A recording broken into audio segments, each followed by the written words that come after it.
Live on YouTube. I'm And going to be here today. he's right there, Here. live on YouTube. See, I have my little computer and I can't see everybody. Okay. Okay, well, Uh, we're here, all of us. So turning this mic over to you. Thankful Thursday. This mic is all yours. Okay, thanks. You know what I've noticed is on my screen anyway, if I don't click out of the thing that says this is being recorded, I can't see if somebody's hand is raised. So I click out of that.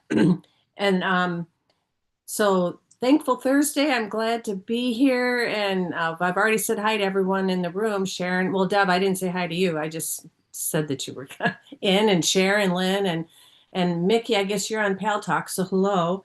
And Sharon, well, I have to leave at about 5 to 9 Eastern time this morning because I'm taking my granddaughter to swim lessons. This is the last day of swim lessons, and boy, they really improve in 1 week. It's amazing what these kids can do. So today we're on a review of lesson 163 and 164, and the reviews are God is but love, and so am I. And that's really nice. You know, when you get all these terrible, awful thoughts, and you can just go, oh, thank goodness. Those are not my thoughts. My mind holds only what I think with God. And I had a challenge with that this week with just something the mind just wanted to go off on and catastrophize and make real. And it's like, you know what?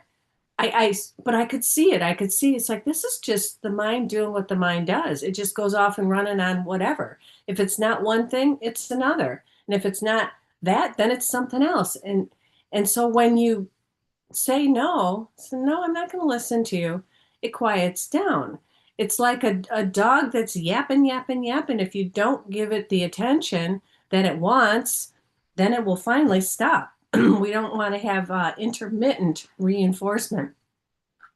In behavioral psychology, intermittent reinforcement is the most reinforcing thing of all. So, like for example, if someone brings brings you flowers every Friday or something like that, then you come to expect it, and then you let it go. But if someone brings you flowers like on a Tuesday and then waits 30 days and then brings you flowers, and then waits 1 day and brings you flowers, but then waits 3 months and brings you flowers, that makes you want it more. They've shown that with the rats in the lab, that the intermittent reinforcement is what hooks you in.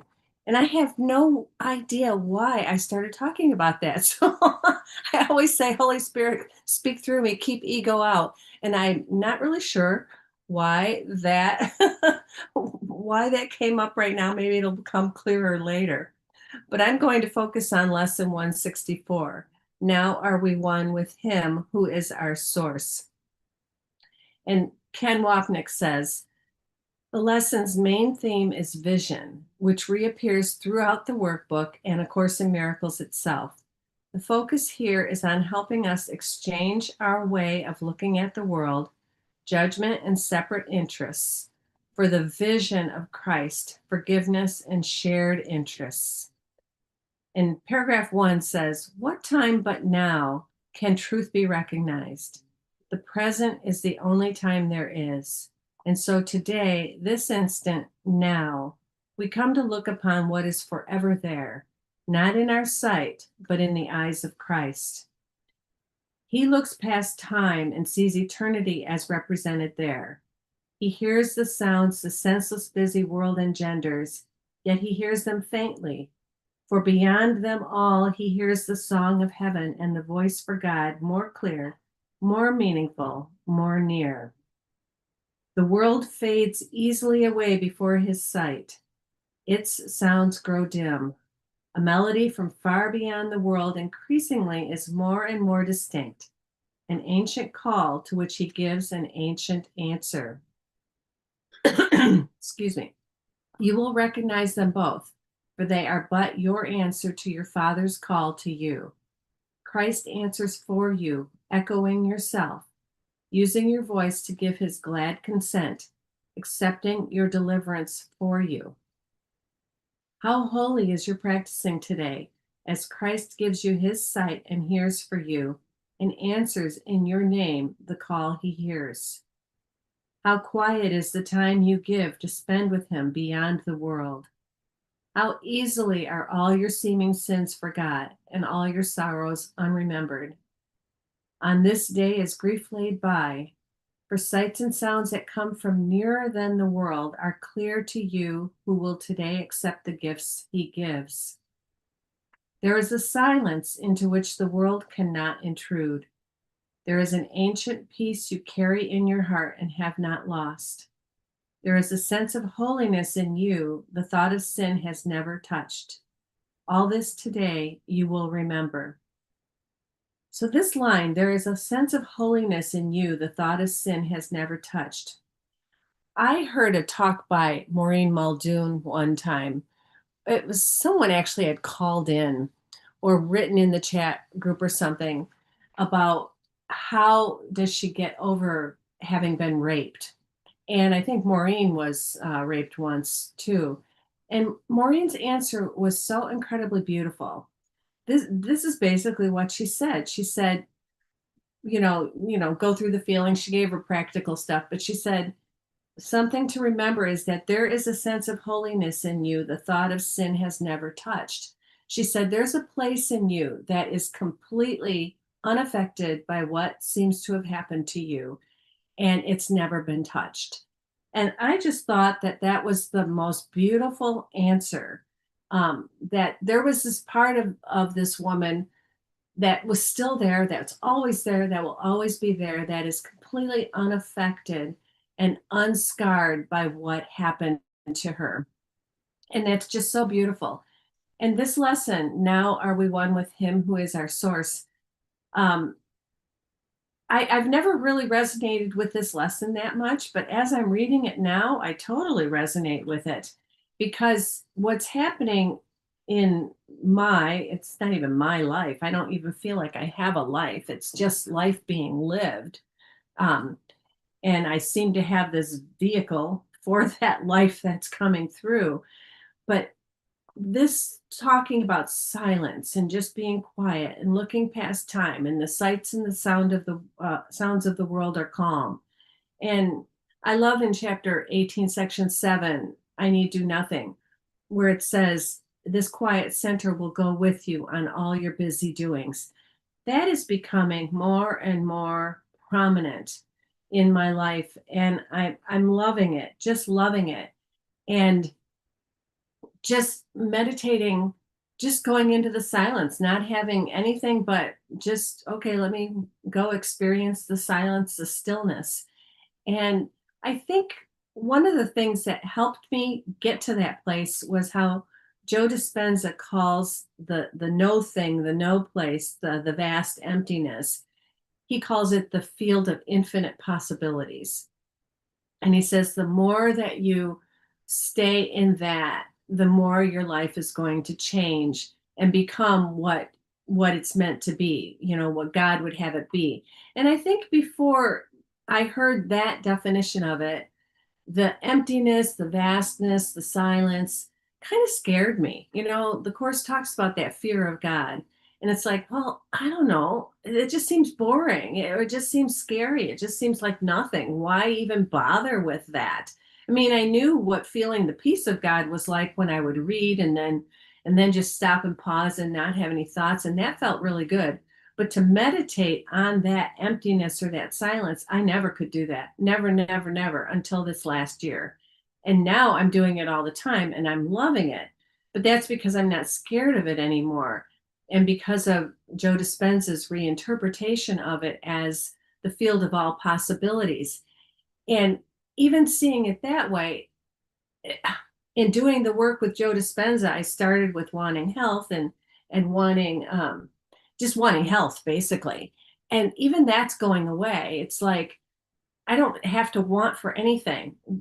He's right. The more you sit in that place of God's stillness and emptiness, the more you become that, that you are it, that you are that substance, that vastness, that emptiness. And I've been reading a lot of non-dual books about that, and it's just sinking in. And so I'm not afraid of it anymore. And the ego is quieting down. And it's just like, oh, this is the truth. It's the center. It's the stillness. It's everything. And I just reread. We talked about this last week. Collision with the Infinite. And one of the statements Suzanne Segal says is, "I am the vastness, the substance out of which all things are made. The infinite. I am no one and everyone. I am nothing and everything." And of course, we've heard this, because it's truth. We've heard it over and over and over. But for now, and now, it's only now, after all these years, that it's finally sinking in for me. And it feels wonderful. It's the only place to go. It's the only place that true freedom is found, because whenever I'm seeking anything, health or money or a relationship or anything in the world, I'm in the ego and I'm seeking, and it's that same old seek but do not find. And good morning, Regis. It's so nice to see even just your picture. Um, so anyway, I'm going to let go of the mic, and I won't come back on because I'm leaving it in about 10 minutes. So um, happy Thankful Thursday to everyone. Over to you, Sharon. Okay. Hi, Regis and Dove and Lynn and Lorri and Cher. I've been sick off and on this. Well, no, I got to bring this back. The body-mind's been sick. And I had said this on Tuesday that I wanted to, or maybe it was Tuesday, I don't remember what day, but it was to talk about ourselves, or at least for me, in the third person.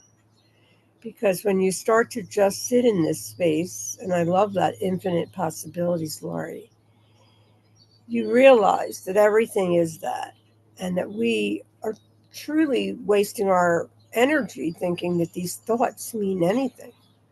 It's just like I could sit and think, well, I could not like someone, and sometimes they're not here.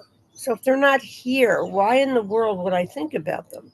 Well, because the ego's thinking us. It's on automatic. It just does what it does. But as things start to quiet down, there's just an essence of that. This is what I've been all along. And otherwise, I've been talking to myself, as I still am, because it's still illusory, But at the same time, it's not it's the highest illusory I think you can really have on planet Earth, because this is a crazy place. It's absolutely insane. So why would I want it? And the other thing is, how could these thoughts be real? There's no one out there. And I'm talking about this and that. Who is making it up? Well, it's always the interpreter in this mind. It's not who I am. So it's kind of like what Ken says about now are we one with him who is our source. He says, this is an important series of statements throughout the eyes of Christ. We still see the world of separate bodies, but without our former emphasis on keeping our separate identity. And that's less and less, because as you want to not be the separate self, like I see that we're not separate. That's the vision I have now. And things are starting to move away. All of my thoughts are just to make me right, or the ego right. That's really the problem. And the conditioned mind is the ego, and it wants to be right no matter what. So that's why death is so significant in this world. We think we're going to miss something, or I think I'm going to miss something. I won't see this and I won't see that. But the reality is that you never did. And now it's time to condition the right mind in the sense that if I really know I don't know anything, and my opinions are not necessary, then what am I doing? Well, I had the same kind of feeling that Lorri had, where the ego would say, it's boring. Oh, this isn't what you want. You want to make a phone call, or you want to do some art. And you know what's so funny? It can only hold out so long until you finally see that it's just a waste of time. It's all about making it real. So he's saying, through the eyes of Christ, we still see the world. So we still see it, but you're looking from a different level. You're looking from above the battlefield. I'm no longer unless I fall in the trap of believing the thoughts. That's the problem. Because if I think I made these thoughts up, I don't want to stop this because that's me. And who would treat themselves? That's not self-love. You know that. See, that's what the ego tells me. But it is self-love because Sharon has never been there. And there was always a resonance of the fact that love is all that's here, or call it love. But,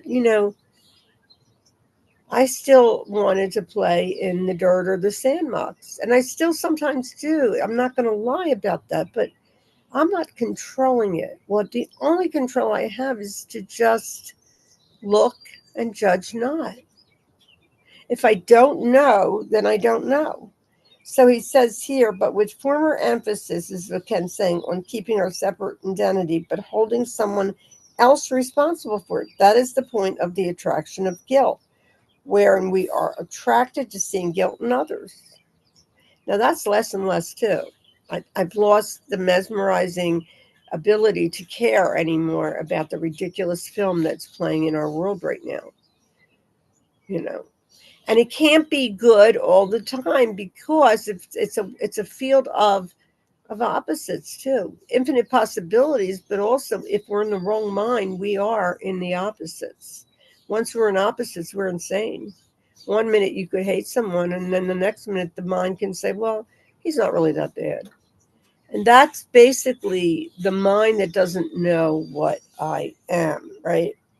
So, one of the things that we learn as course students is the Holy Spirit has a use for all the means for sin. And that means just separation, by which you sought to find it. But as he uses them, they lead away from sin because his purpose lies in the opposite direction. He sees the means you use, but not the purpose for. So Holy Spirit knows that we want this on some level. We want this or we wouldn't even be here. But the wanting is all of the ego thought system. It's a wanting device. You can never make an ego, at least for me, I could never have enough. There's always wanting more food, more money, more trips, more. And this is the planet of more. And that's pretty much what we're seeing, in our projection is the one sun. The world is filled up with, the billionaires wanting more and the poor people having less. And that is the way this planet runs. To believe that the planet could be very fair is to believe that it's real. The thing that the Course is so real about is that God did not make a meaningless world, and God did not make this world. Not that the highest high. I mean, the I am consciousness, yes, that's here right now. But when we transition, it's not going to be a big deal, I don't think, because where are you going? You can't go anywhere when you realize heaven is here, heaven is now. And that's all we need to want. And when I fall back down, it's just a matter of forgiving myself for believing that I can hurt the infinite self when the infinite self is always sustained through changeless awareness. Anyway, over to you, Dove. Thank you. I can't hear him. Can you? I just unmuted. I'm just starting. I Okay. want you to know, Sharon, that was the most brilliant sharing I've heard anywhere here on Gather ever. Wow. Kidding. I listened. I don't know if you know this. I literally wrote down everything you said into the chat. I'll just go That's over a nice thing. Thank you. some of the things that you said. This is a crazy place. These thoughts are insane. We think we will miss something. Why do I think I know something?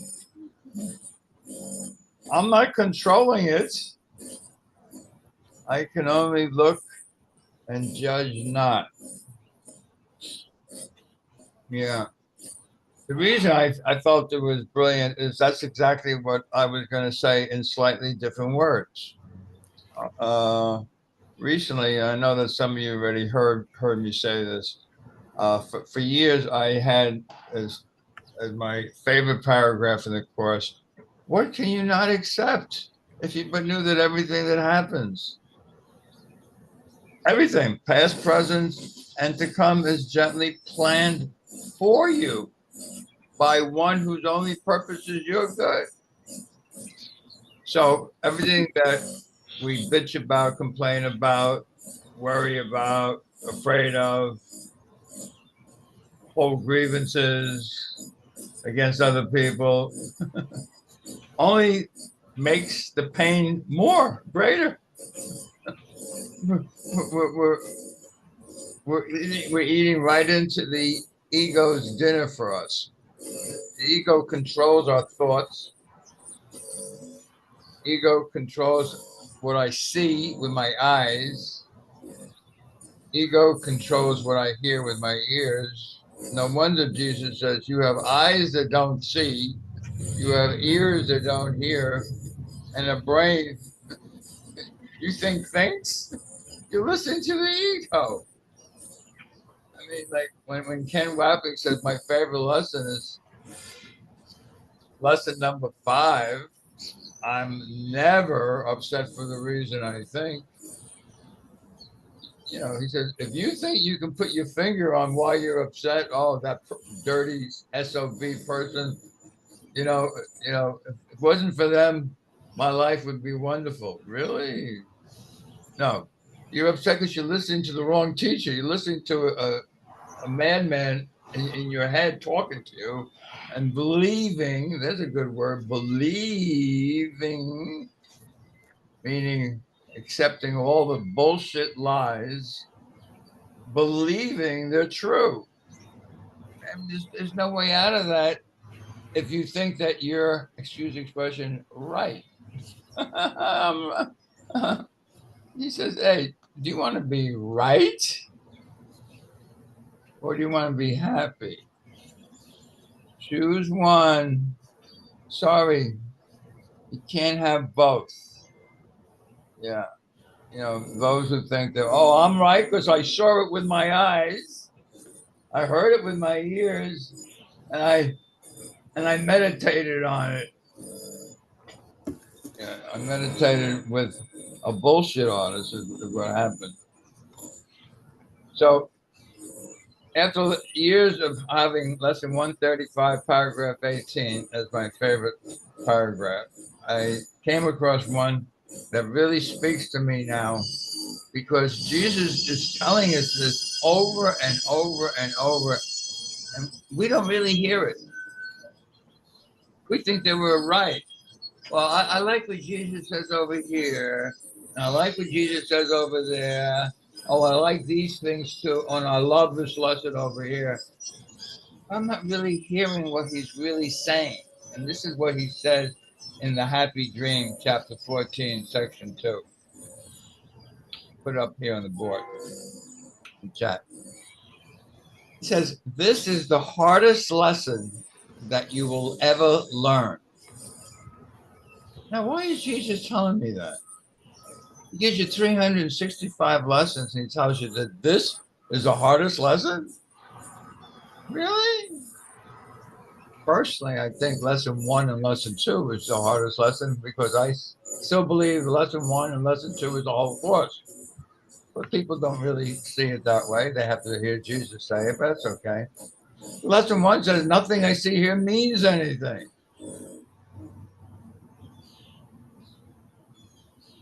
Now, if you stopped right there, you would smile and laugh. No. It must mean something because I mean something, Doug.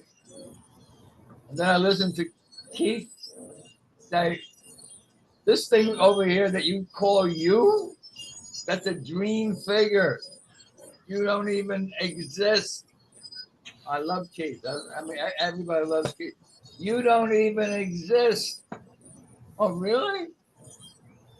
Well, I must exist somewhere. God created me, right? No, that's the ego talking to you. The ego is always talking to you. I get to be right because there's still somebody out there that I hate. there's still somebody out there that doesn't treat me right. And if I can get rid of them, I'll be okay. To which Bikini Wild put a beautiful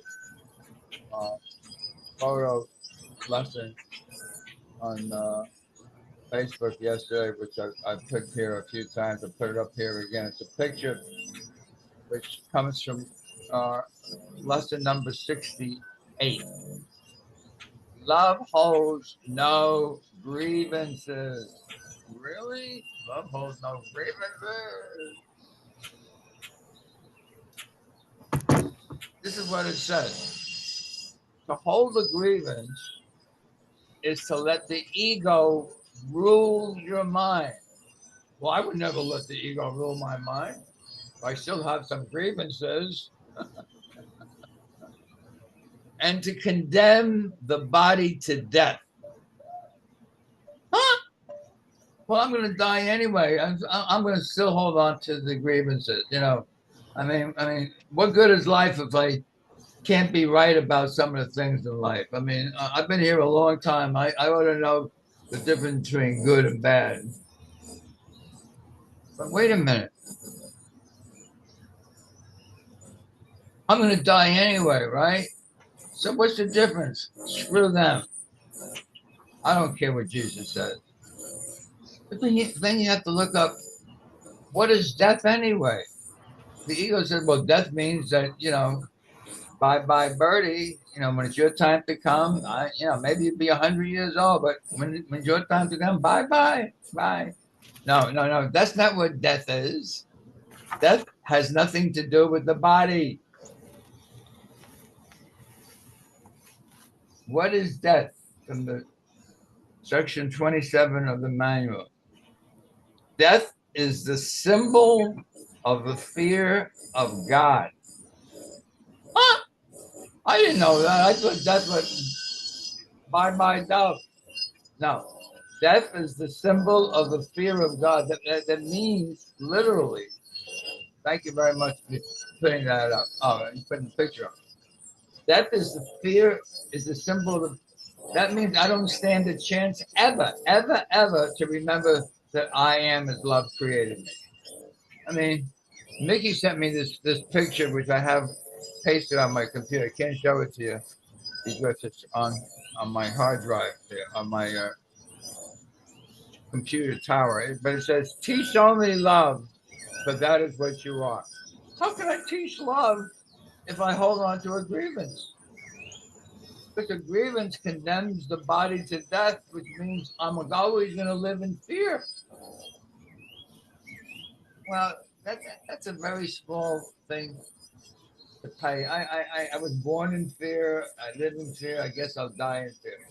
That means that you were never alive, period. How could you be alive if you live in fear? Fear doesn't even exist. This body doesn't even exist. How could you ever know who you are? Isn't that the whole purpose of this course? Is to remember the truth of what I am? Yeah, what am I? Isn't that the 14th what is question in the back of the workbook? Oh, I'm God's holy son. Blessed, innocent, complete, perfect in every way. Certain of who I am. Oh, really? You're very certain of who you are. Are you certain of who everybody else is? Because everybody else is you. Huh? That SOB over there is not me. I'm right. He's wrong. You gotta laugh. If you're not laughing at this stuff, you live in fear, baby. So let me complete on what I started out just a few minutes ago and said, this is my new favorite paragraph, although I still hold on to the other one too. What can you not accept? If you are not in acceptance, you live for the rest of your life in fear and death. Because acceptance is the antidote out of fear and death. Fear and death is I'm right, they're wrong. Exactly as you said, Sharon. I want more for me. I don't give a shit about them. Billionaires want more. They don't give a shit about anybody else. By the way, if you heard about the new mayor in town, New York City, most people have heard by now. He beat I haven't. Who is it? It's, I haven't watched politics recently. he's a Muslim guy, Mandiamo. Oh, right. Now I know. Yeah, he's a progressive, right? Turned the world upside down. At least here, well, actually, everywhere that people have a mind. Right. He's only taxing the wealthy people in New York, and he's going to freeze rents, build houses, homes for the people who don't have homes, all to come from the very wealthy. And of course, Manhattan and New York City have a lot of billionaires. So he got 50,000 people in New York City to become free volunteers. They knocked on 1.5 million doors and told a story. And he beat Cuomo, who was the governor of New York, and no one would ever believe that Cuomo would lose to a guy who no one even heard of ever. And he's going to turn politics upside down.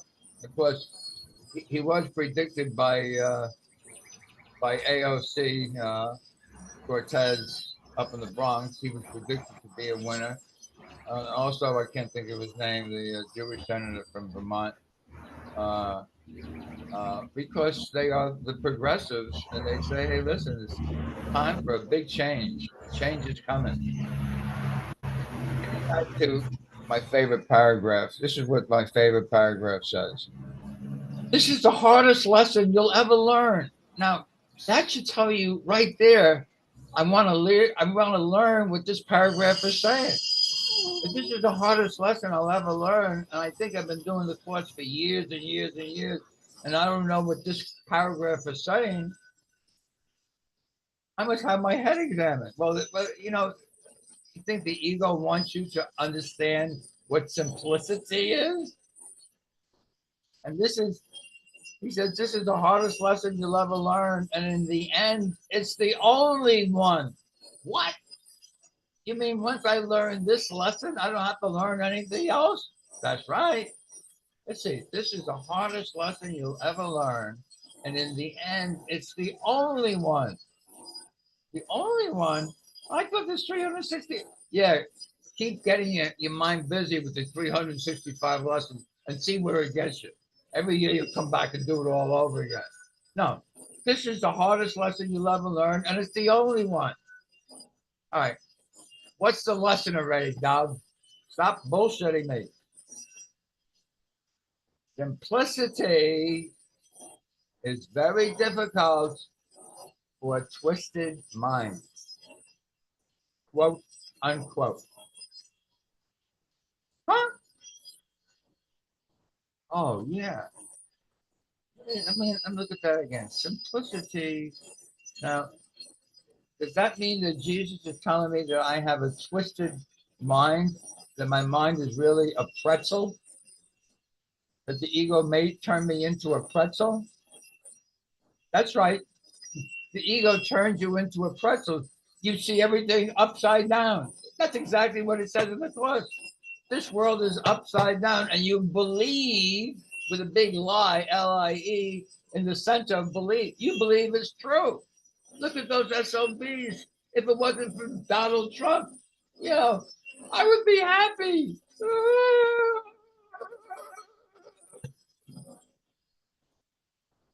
This is going to go on for eons and eons and eons and eons, way after this body is no more. It has been going on for eons and eons and eons. You think anything's going to change? Because we have eyes that don't see, we have ears that don't hear, and a brain that doesn't even think. It's controlled. There's a good word. And that's the word that Sharon used earlier. I don't control my own mind. If you don't control your own mind, what is it that you're thinking about? Well, I'm thinking about what the ego wants me to think of. That's right. Simplicity is difficult for twisted minds. My mind is an effing pretzel. Consider all the distortions you've made out of nothing. All the strange forms and feelings and actions and reactions that you have woven out of it. Yes, my whole life is woven out of bullshit. Bernie Sanders, thank you, Len. Yeah. Bernie Sanders saw this guy, Mandian, coming a long time ago. He says, this guy is going to change everything. AOC, who of course travels with Bernie Sanders, said the same thing. So he got them to kind of put their name and brand on him. He won all the young minds in New York City. The people that voted for him were mostly young people. So I guess that's a little hope that the young people are not being fooled by the bullshit anymore. What more can I say? Simplicity is very difficult for twisted minds. It gets down to, and I'll put this up on the board as well. I think I put it up on the board. Well, maybe it didn't. I don't know. Yeah, here it is. Okay. Okay. Now, this is something that I used to teach for years and years and years, and now I got a new way of seeing it.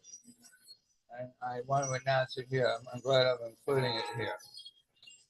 It comes from chapter 21, section 7. It's called The Last Unanswered Question. And he says, do you not see that all of your misery, all of it, and you're talking about 100% of all your pain and suffering, comes from your strange belief? Belief? You mean lie? Yeah. That you, the Holy Son of God, is powerless. That's how that section starts off. He's laughing. He knows the exact opposite is true, that your mind's been turned into a pretzel. You think you have nothing to do with anything here. But I believe in the world. I mean, that's exactly why Helen Schuckman is quoted so many times when they asked her, hey, Helen, how many books should we publish for the first printing? And she looked at them and she said, 6. And Judy Scott said, 6? Why only 6? She says, who do you think wants to read that they don't exist?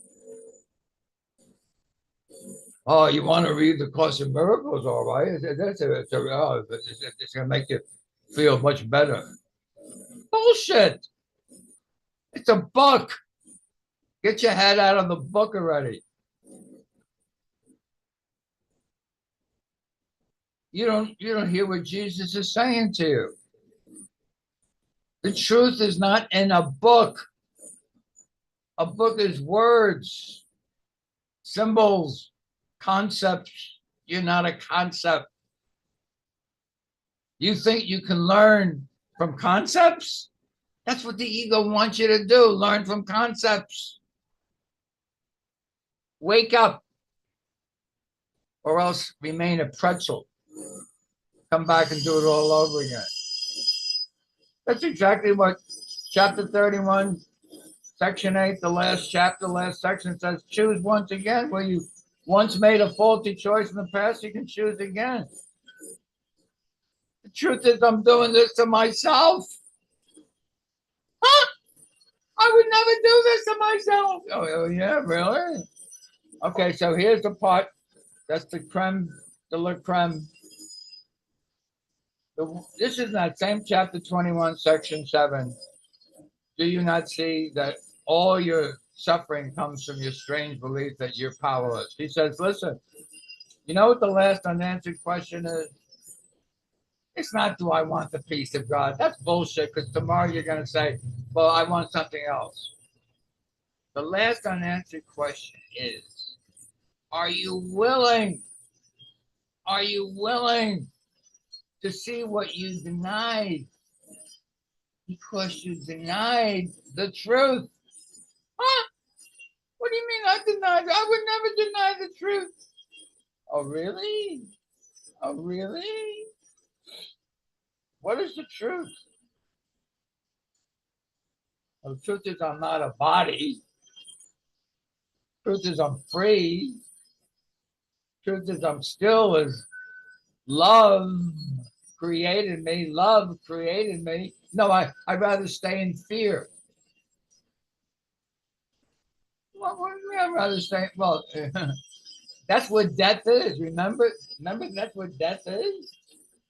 If you hold any grievances, isn't that what Lynn put up on the board so everybody could see? To hold a grievance is to let the ego rule your mind. Huh? I would never let the ego rule my mind. And to condemn the body, you can't condemn the Son of God to death. You can condemn the body to death by holding on to grievance. I would never hold on to a grievance. I don't do things like that. Oh, really? Is there anyone in this world that you think doesn't deserve to be in heaven? Really? Is there anyone here that doesn't deserve to be in heaven? Well, there's a few people, they should go to hell. Yeah, there's a few people that deserve to be in hell. Oh, really? Who told you that? Your eyes? Your ears? Your brain? That's all owned by the ego? You're condemning yourself to hell. That doesn't mean it's another place. It means you keep coming back here. This world is hell. To heaven. Heaven? Well, everyone's going to go to heaven, aren't they? No. It's not a place you go to. It's an awareness. Excuse me? It's an awareness. What do you mean by an awareness? It means when you stop thinking about all the bullshit, you become aware that it's all bullshit. He tells you in Beyond the Body, chapter 18, section 6. What's the first sentence, everybody? We all know it. There's nothing outside of you. This is what you must ultimately learn. There's nothing outside of you. What do you mean there's nothing outside of me? I see a lot of things outside. Oh, really? You're dreaming, baby. It's an illusion. And you believe in the illusion. You taking magic mushrooms again? Really? You're hallucinating. Excuse me? Yeah. You're tripping, baby. What do you mean there's nothing outside of you? This is what you must ultimately learn. Ultimately. Well, one day I'll ultimately understand that. Bullshit, not ultimately in the future. Now. Let's see. Chapter 18, section 6, paragraph 1 says that? Yep. Did you know that in the same paragraph 1 of chapter 18, section 6, he gives you the best description of heaven in the entire course in the same paragraph? Really? What does he say about it? I must have forgot. What is heaven? Heaven is simply, there's that word simply again. Simply. I don't understand simply. My mind is too complicated and complex for simply. Heaven is simply an awareness of perfect oneness. Huh? It can't be oneness if there's a few SOBs out there that I want to see go to hell. Oh, you're talking about yourself again, Doug? You gotta laugh at this stuff. If you're not laughing, come on. Hey, come on. As Ken Watley says, if you take anything in this world seriously, you're out of your mind. You really got to start laughing. Love you all. Paz and Kata, Alian. I love you all. I love us. Over to you or anyone. Sharon. If anyone wants to take the mic, that would be good too. Who wants the mic? No, I said if anyone wants to take the mic. Anyway, I'm going to read what I've been prompted to read. You know, Ken is saying that recall that in A Course in Miracles, especially in the lessons like this, and he's talking about now we are one with him who is our source. And the one mantra that kind of saved my life at times was ideas don't leave the source or whatever. But I said it and the mind would go completely quiet. Because what's going on is the right mind is the thing that is waking completely up. The ego kind of just goes, okay, I get it. Nothing's going to happen. I'm not going to die. You know, now the ego doesn't know what we are. So when it says we're not going to die, we all want our egos to die, but we can't get the whole thing because we are moving in bodies. So it's still illusory. We are in this realm of, you know, consciousness is the domain of the ego, right? So consciousness, we talk about God, but it's really pure consciousness. And let me read this because this is very helpful. He says, especially in lessons, Jesus talks about Christ, but really means the Holy Spirit. And that is true. I mean, every word is synonymous with the whole, but at the same time, when Jesus is talking about the Christ, it's really not the Christ, it's Christ consciousness here, but it's not the Christ. And here's what he says. Strictly speaking, Christ is in heaven and has nothing to do with this world, just as God has nothing to do with it. In these passages, however, Christ is used synonymously with the Holy Spirit, the memory in our right minds that recalls our identity. And honestly, if we stay with symbols the whole time, you know, they change. But the thing that I see is when the truth moves in, when pure consciousness or right-mindedness moves in and is alive, like right here, right now, you kind of think, well, that's silly to want to be this like thought, because that's all I would be. If I'm listening to Sharon, that is a thought in the mind of Sharon or in the mind of spirit. You know, either I want to be, you know, little and have that littleness, or to have the magnitude of who I really am. But I'm not better than any other being. This is a calling that comes from within, and it's not for everyone because the sonship, every one of us is playing their part. And sometimes, you know, the frustration that used to happen to this mind was, why don't I see this?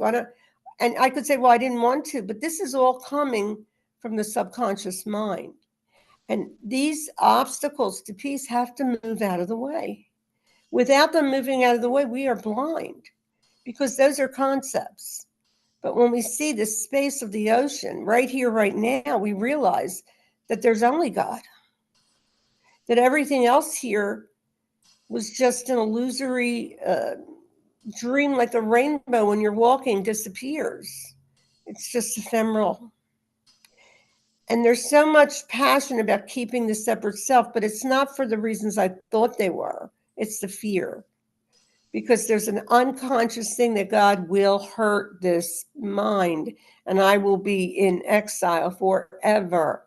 How could that be when God doesn't? He turned us off as soon as the sun thought that we could be separate, and we're just reviewing a movie.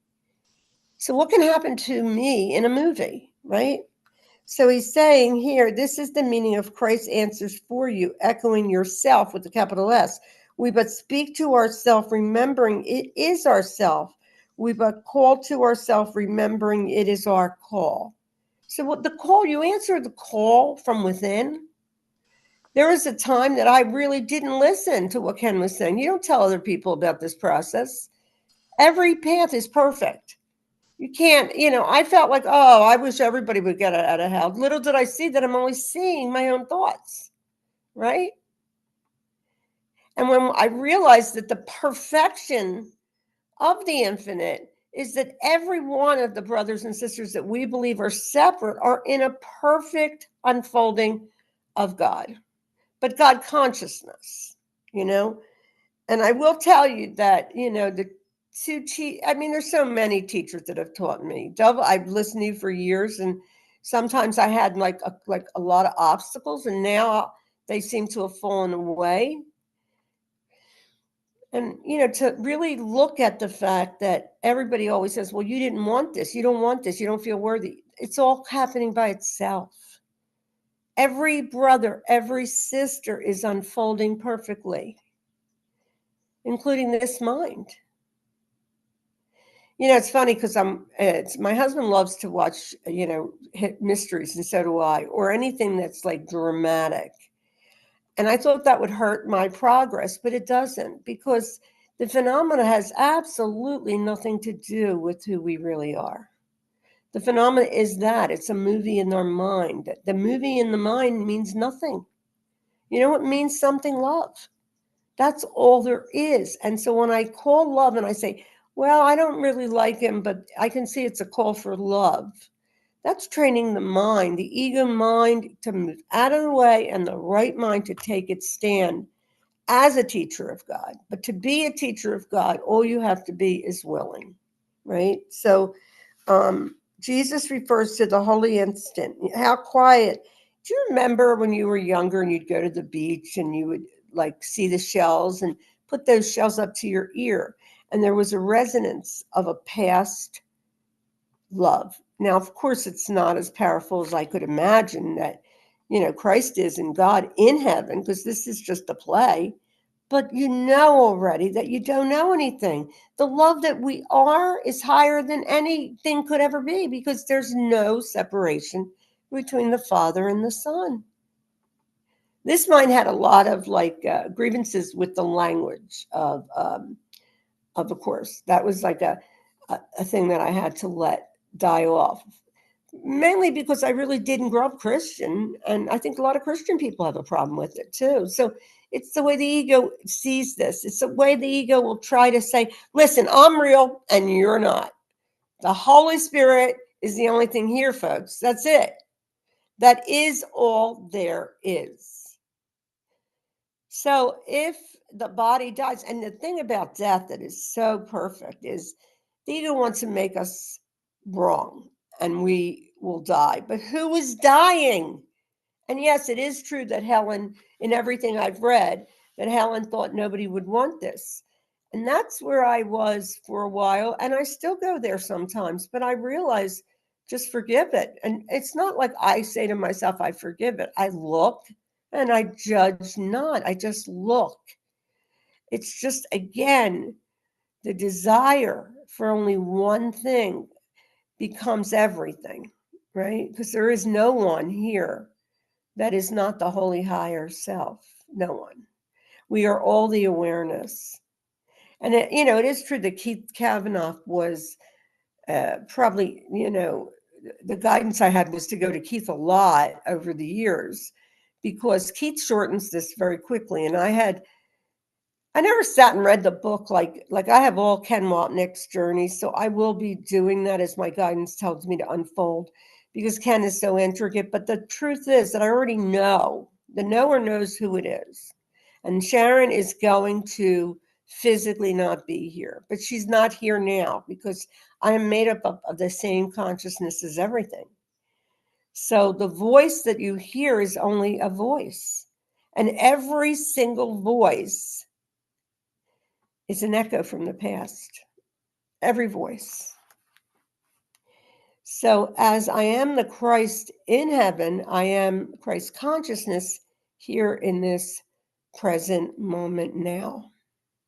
Lynn had told me about this. She sent Karen and I don't know who else she sent, Judith Blackstone. And she's a beautiful teacher for embodiment. And that's what I think Amy Torres was talking about yesterday, the embodiment, because you can't ditch the body, because we have our, what do they call it, our attentions there. And I truly believe that's where all the concepts are, because the head is nothing, But, when I started to show some movement in the process, I was with Dietrich Warsack about 9 years ago, I think it was, and my head started to open up, and I'll tell you, the way we wake up, it's all planned. There's nobody here that's doing anything wrong. And you can't help someone outside of you if they're not hearing you. When I was in the ego, and I can still be there, I don't hear anybody, because the decision is as solid as God, because I am The I am presence can do anything. So I'm going to say goodbye and I'll be on all day listening because I love to listen. And I just want to thank you, Dove, and Lorri and Lynn and whoever's listening. And over to you to say goodbye to everyone. Oh, you're muted. Okay, thanks for that, Sharon. Yeah, you hit it right on the right spot. I am is always talking to myself. You can't tell anybody else anything. Remember, there's no one else out there.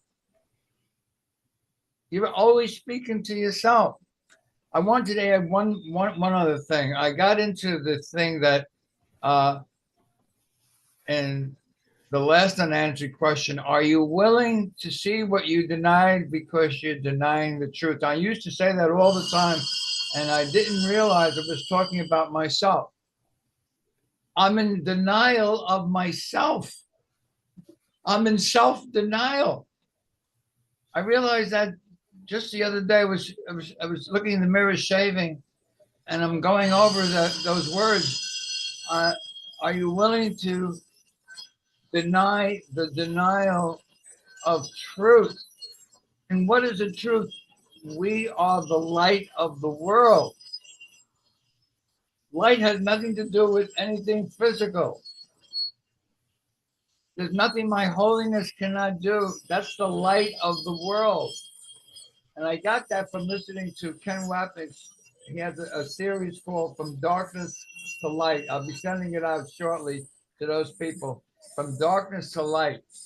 And he speaks only about this. He speaks only about the same area that I'm talking about.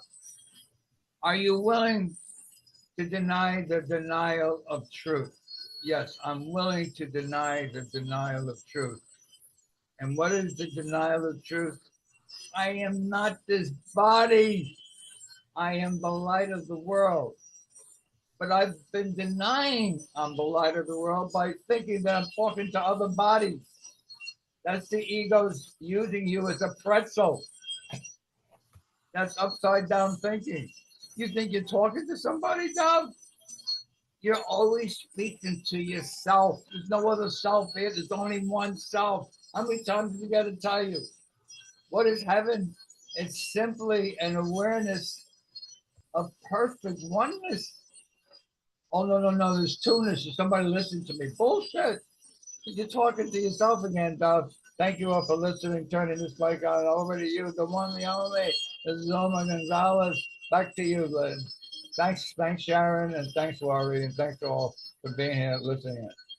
All right. Thank you so much, Dove, Lorri, Sharon, Cher, everyone who's been here. Good to see you, Miss Cher, Regis. Let's see. And of course, I'm in here twice. And Dove, that is exactly goes with your new mantra. Because am I willing to see what I denied because it was the truth? That paragraph that your new mantra comes from says, the Holy Spirit, seeing where you are, but knowing you are elsewhere, begins his lesson in simplicity with the fundamental teaching that truth is true. The fundamental teaching that truth is true. This is the hardest lesson you will ever learn, and in the end, the only one. Simplicity is very difficult for twisted minds. That's it. Truth is true. That's all it is. All right. So I am going to cut off this YouTube. Thank you all for joining us on YouTube. Click the like and subscribe if you want to keep getting these great podcasts.